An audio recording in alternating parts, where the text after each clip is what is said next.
Welcome to the More Time, More Money and More Wealth mini podcast for medical professionals, brought to you by MediSuccess and the WOW Advisors Group. This podcast is dedicated to medical professionals who would like to work smarter, not harder, earn significantly more income and create astonishing wealth. Now, let me introduce you to our host today, Hitesh Mohanlal.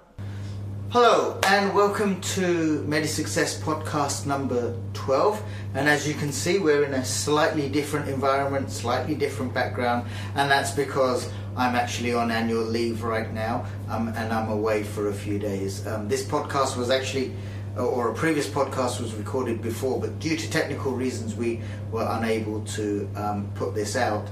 Technology is fantastic until it doesn't work, but so I'm kind of re-recording this podcast just for medical professionals and people like yourself. Okay, so what are we going to talk about today? Well, we have to talk about the budget, and I know it's been a couple of weeks and you're probably sick to death of hearing about it, and you've had lots of stuff come through your emails, and you've been watching it on social media and all the rest of it, and you're going to tell me, yeah, I'm a bit bored of that, but I'm going to tell you, actually, you may not know exactly what it means or why things have been done.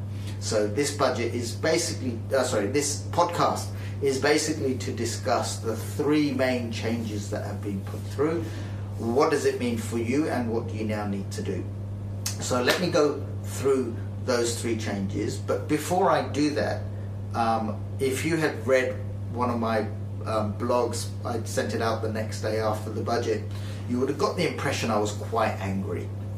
And you'll get, if you've been on social media, you'll get the impression that there's lots of people in the know who are also not very happy and they're quite angry. Some of that anger is kind of justified, some of it's not. Okay, there's this lot of talk about people leaving Australia and this is going to really damage the country and all this sort of stuff. Yeah, no one's going to leave the country because of these tax changes. If the government keeps bashing taxes on those who are earning a lot or those who are unwealthy, yeah, if they keep doing it, eventually people will leave. But this is not, we're not there yet. Okay, is it going to totally ruin the country?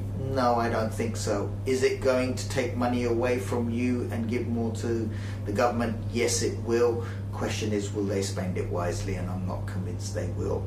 But generally in a budget, when a budget comes out, I ask 3 or 4 questions. And the first one, and from a medical professional's perspective, this is how I will tell you, right? First question is it going to make the country grow? The next one, as a medical professional, is it going to make my clients, most of my clients are made up of medical professionals, is it going to make their life easier? As an accountant, will my life become any easier because the tax code is now simpler? Okay, all right. And those 3 kind of questions is really, really important. Okay, and then I normally add a 4th one, which is basically a budget should reduce the tax burden on its subjects. Okay, now if we go through that list, will this country grow? Well, the country is going to become richer because it's taxed more. Okay, so individuals become poorer, but the tax take is higher, which means government becomes richer. Question is, will they spend it correctly? And I'm not convinced it will. Does the changes help people grow this country? I don't think so. Okay, because we're discouraging investments, and when you're discouraging investments, you're basically reducing your chance to become wealthy. So the first one, will the country become better off or will it grow? I don't think so. As a medical professional, is your life going to become easier? No, it's not. The tax burden, it's not just the tax burden, it's the tax administration that's going to make your life harder. Okay? Is it going to make my life any easier as an accountant advising you? It definitely won't. The tax code has actually become more complex. Okay, and because it's more complex, it means I need to spend more time on your affairs, especially on something like capital gains tax. Okay, so my time increases. If my time increases, it costs you more money. Okay, and you aren't getting any benefit from those additional fees, and so I apologize in advance. Okay, Has the tax burden gone down? No, if anything, it's gone up.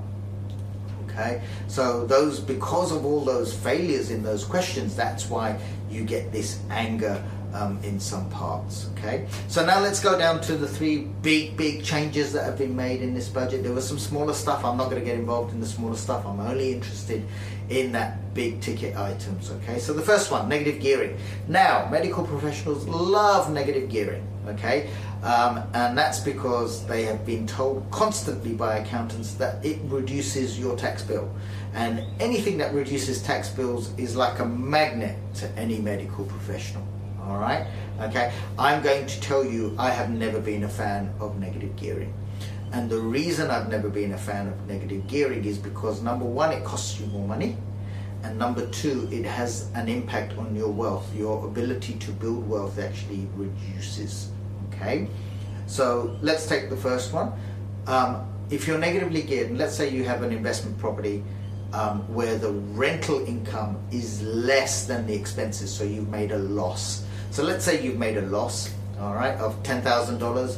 What actually happens is you put that $10,000 in your tax return, you knock it off against your medical income. So if you're earning $500,000, $10,000 you take off, you're now taxed on $490,000. Okay, so that gives you effectively a tax refund of 45%. So you get $4,500 back from a $10,000 loss. So it's nothing. It's not like it's a small amount. It's a decent amount. Okay, but $5,500 still comes out of your bank account. Okay, you are poorer in cash by $5,500 because you had to fund this investment. Okay, and that's what I'm saying is bad. The whole idea of investments is that over time they actually give you income. So if you keep your loans high, because that's what your accountant's going to tell you, it means you're paying more interest than you should. Okay, what you should really be doing is paying off those loans. The property value goes up, loan goes down, equity value increases. Okay, now you can use that increased equity value and then borrow on that to buy something else. That makes sense because now you've got two investments that you're playing with. Okay, all right, so there's no problem with borrowing money. It's what I'm saying is when you borrow, the objective always has to be to start paying those loans off. Okay, so I was never a big fan of negative gearing. I'm still not a big fan of negative gearing. So the changes that the government are proposing for negative gearing, I actually don't have a problem with, but I will appreciate and understand that a lot of medical practitioners are not going to like the changes to negative gearing rules because their tax bills are going to go up quite a bit, or possibly go up quite a bit. So what have they done, or what have they said? Okay, what they've said is if you've had an investment property already at budget day, the rules don't change. Okay, and they've done that because they don't want to upset people like medical professionals who have invested in property and have taken advantage of negative gearing. Okay, because all of a sudden you've got big tax bills coming up and they realize that was going to cost them a lot of votes. So what they've said is if you had a property in the past, don't worry, we're not going to mess around. Your negative gearing continues until you sell that property. Okay, so existing property owners, not a big deal. If you buy a property between budget day and 30th of June 2027, then what they've said is we will allow you to negatively gear that property. Okay, so you can negatively gear for about a year and a bit. Then what's happened is after 30th of June 2027, what it basically means is you can't negatively gear that property. Okay, then you get properties that have been purchased after 30th of June 2027, basically no negative gearing. You have to take that loss, and any losses you make in the future can only be offset against property. Okay, so that's what they've done on the negative gearing rules. I actually don't really have a problem with it. And if you really want to understand why they've done this, basically what they're saying is, look, if you're an investor and you invest and you make a loss, then you're getting a tax refund, you're getting a tax benefit. But if you buy a house and you live in it, you get no tax benefit, and that's not fair. And so what they're trying to do is just balance that. And as I said before, I don't really have a problem with it. The next one, capital gains tax. Big changes on capital gains tax. if you have any kind of investment, this is going to affect you. And in most cases, most medical professionals have some kind of investments, and therefore has a major impact on you. What have they said? Well, basically what they've said is indexation. It comes in, and something that we had before, which was the 50% discount, goes out. Now, I actually like the 50% discount. It was easy, it was simple to calculate, it was simple for me to explain to my client, and it from a calculation viewpoint, it worked quite nicely. It didn't need to be messed with, and they messed with it, okay? And I'm not really happy about that. They've made it more complex too, okay? And I'll explain that in a minute, all right? So, indexation in, 50% discount out. And this is how it's going to work. Any investment pre-budget date, what they're saying is up to 30th of June 2027, you will get 50% discount. Okay? Anything after 30th of June 2027, you're going to have what's called indexation. Okay? Now, which indexation rates we're going to apply and all the rest of it, I'm not quite sure, but in a nutshell, basically if indexation has gone up 3% and your property value has gone up 10%, what they're basically saying is, look, we understand that 3% has gone up because general pricing has gone up, so we're not going to tax that 3%, but the remaining 7% we will tax. Okay? All right? So that comes in. Now, the reason that becomes more complex is if you owned a property for the last 5 years and then you sell it in 2029, when you come to me and you want me to do a capital gains tax calculation, I've got to do two calculations. I've got to do a 50% discount calculation, and then I've got to do this indexation calculation. More work, therefore more fees, unfortunately. The tax return also will become more complicated because we've got to split all these figures up, therefore it doesn't work in your favor. Okay, so I don't really like that rule. Okay, because of the complex nature of what happens now.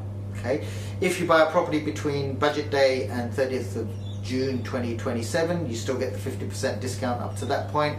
Then you go into indexation. Anything purchased after 30th of June 2027 is basically just indexation. All right. Now here's the problem. What the government has basically said is that at 30th of June 2027, you need to know what the value of your property was in order for any future capital gains tax to be calculated. So all of a sudden there's going to be a massive industry in valuations, because all these there's a lot of accountants out there who are going to be suggesting to their clients that they need valuations done to 30th of September 2027. Okay. We're not necessarily telling our clients to do that. We're actually having individual conversations with clients. In some cases we'll say, look, don't bother getting a valuation, deal with it when the property is sold, and we'll go backwards, because you can get backdated valuations. Okay. In some cases we will tell them to get valuations. So what I'm going to say to you is, you need to sit down with your accountant. I've got this. These are my plans. This is what I'm thinking of doing. Should we get a valuation done? Should we not get a valuation done? Okay. What I will tell you is, if there's an awful lot of valuations happening at 30th of June 2027 and people are busy, they're going to charge you for it. Okay. And that's an additional cost. So if you've got one property, it's not an issue. I know medical professionals who've got 15, 16, 17, 18 properties. Well, when you're getting valuations on even 6 or 7 properties, that's now an expensive exercise. All right, so sit down with your advisor, work out what needs to happen. All right. Now, the other change that they've made on capital gains tax is they basically turned around and said any capital gains tax that profit that is made after 50% or indexation is now all taxed at 30%. Okay. Why they've come up with 30%? Don't know. What's the significance of it? Don't know. Did it need to be done? I don't think so. All right. Again, we are discouraging investments, and that's never a good thing. All right. Now, if you're a medical professional and you own these investments in your own name, it probably isn't going to make any difference because you're a high rate taxpayer. Okay. If they're in trusts, or if they're in your partner's name or spouse's names, with people who have got lower tax rates, they may have to end up paying more tax on these capital gains. All All right. So again, sit down, speak to your accountant, talk to them and say, what does this mean? What is our strategy going to be? Do I need to sell? Do I need to keep? What do we do? All right. And again, this is all going to cost you money. All right. And this is another reason I don't really like this budget, because it's now putting a burden on taxpayers to do things, get valuations done, go and speak to your accountant to work out what you now need to do. Those sort of things should not be happening when a budget comes out, because what they should be encouraging is sit down with your accountant to work out how you can work less, earn more, and create wealth. That's what they should be encouraging, but they're not doing that. Okay, so that's the capital gains tax position. Sit down with your accountant, advisor, work out what needs to happen. All right. Then we go on to probably the most controversial part, which is trusts. All right. Now, a lot of the government's view on trusts is that people use trusts to save taxes. Period. Okay. And you may have a trust. We have lots of medical professionals where we put into either their medical income into a trust or their investments in a trust. And part of it is to do with taxes. But a big chunk of it is actually to do with asset protection. Okay, we're doing it not to necessarily save taxes, but that so that if the medical practitioner, if something happens, if they get sued, they have financial difficulties, or if they want to pass these assets down to the next generation, to their children in their lifetime, how can we do that? And trusts were a fantastic way of doing that. Okay, we use them extensively in estate planning, and very rarely during the estate plan when we're suggesting trusts do we talk about the tax benefits. Okay, it was always about how do we stop a minor child growing up, becoming 18, inheriting $4 million and then spending it. Okay, how do we stop that? How do we stop a couple inheriting money and then they going through divorce and losing it? How do we protect that? If your son is a spendthrift, how do we protect that? If your child is irresponsible or a drug addict, how do we save the wealth and how do we protect it? Those were the conversations we were having. Very rarely were we talking about the tax, but according to this government, people set up trusts, and there's been an absolute explosion in trusts, but people set up trusts purely to save tax, and that is not true. Okay, a lot of our conversations have not necessarily based around taxes. All right, so what they've just turned around and said is, if you've got a trust and that trust makes a profit, minimum 30% taxes. And as I said, if you're a medical practitioner and all the income comes to you, well, it probably wouldn't make any difference anyway. You're going to end up paying top-up tax. Okay, if it was going to children or your spouse, it is going to make an effect. So it will affect me, for example, because I have a son. I've set up an investment trust for both my sons. The logic and the idea is as if when they need it in probably 10 or 15 years time, it will either act as a house deposit or a wedding or whatever they want to use it on. But the logic is I'm putting that money aside so that they can use it sometime in the future. All right. And what's happened now is, previously, my son would get the distributions from those dividends. It wasn't an awful lot of dividends, all right, but he would get the distribution 0% tax. Now he's got to pay 30% tax on that. And the reason it's silly is because if he did not get the $2,000 from dividends via a trust and he worked at McDonald's for $2,000, he would pay 0% tax. And that's why I'm saying this is not balanced, okay? So income is income. All right, it should be taxed accordingly. You can't say because that income relates to this, it should be taxed differently from this, especially when the tax gap is so huge. You're going from 0 to 30%. Okay, so that doesn't work for me. It also discourages investments. Okay, because I will now tell my son, if we do investments for you and you get income from it, you're going to pay tax 30%. But if you go and work at McDonald's, you pay 0%. What do you think he's going to do? Yeah, he doesn't care about his long-term future right now. He's not mature enough to understand why and the need for it. Okay, so he's going to become effectively a worker, and that's why I'm saying I don't necessarily agree with this policy. All right. So taxes, profits, 30%. All right, and it's not necessarily the right way to do things. So those are the three big changes. What does it mean for you as a medical professional? Well, as a medical professional, I think you have to sit down with your advisors. You have to sit down with your accountant. You might even have to sit down with your legal guy, all right? Because especially when it comes to trust, so a lot of medical practices are held in trust, okay? And what the government is saying is, look, we will allow you to restructure and move into a company if that's going to work for you. And that sounds fantastic and great, okay? The problem is whenever you do a restructure, you got legal fees and you got accounting fees. Well, someone's got to pay for that, and they're not tiny fees. They're going to be quite significant fees. Then if you restructure, you've got stamp duty to pay. So the government is saying, look, the federal government is saying, look, you don't have to pay us the capital gains tax because we realise we've made change into the rules. But they don't control state government, and I can't believe Victoria state government, New South Wales state government and Queensland state government is going to turn around and say, well, because the federal government made these changes, it would be unfair for us to collect stamp duty from you. They're going to collect it and they will want it. Okay, we had a client come through our doors just last week.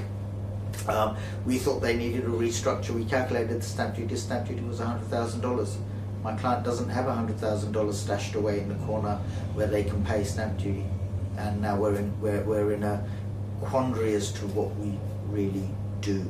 Okay, so some of these rules that they brought out in the budget is basically from on the back of an envelope. They haven't really thought about it, hence the backlash. Will it make a significant difference to how people think and do? I think investments may get hit. We've already seen the changes in auction rates for housing. And you've got to remember, the reason they did this was because they were saying, if we do this, then house prices will fall. And everyone's now pointing to the data saying, look, it's already happening. And I think it is happening, but it's short term. Okay, and the reason I'm saying it's short term is because this is all new and fresh. So people are just standing back and saying, we're not quite sure what this means. Let's take advice, let's take stock, let's think about it before we jump in. This time next year it will all go back to normal, because this will be the new normal. All right, and the problem we have in Australia is specifically is not a tax issue. This is a building housing issue. We're not building enough houses, and that's what's causing the problem. It's not because a whole bunch of investors are in there. I think what will happen is, if you have less investors, means less rental properties are on the market, and that will do something in rental prices. If you've knocked out the negative gearing and asking people to now put money in, they're going to be saying, well, why am I putting money in? I've just increased my rent. So there's a lot of there's a lot of things to balance and think about. And so from your perspective, if you're a medical professional, you have any kind of investments, you're going to have to sit down, spend some money with your accountant and go through things. And this is why I'm saying is this does not necessarily work in the favor of the taxpayer. The taxpayer should not be spending money getting advice on significant changes that have happened in a budget. All right. I hope that was useful for you. Thank you very much. Have a great day.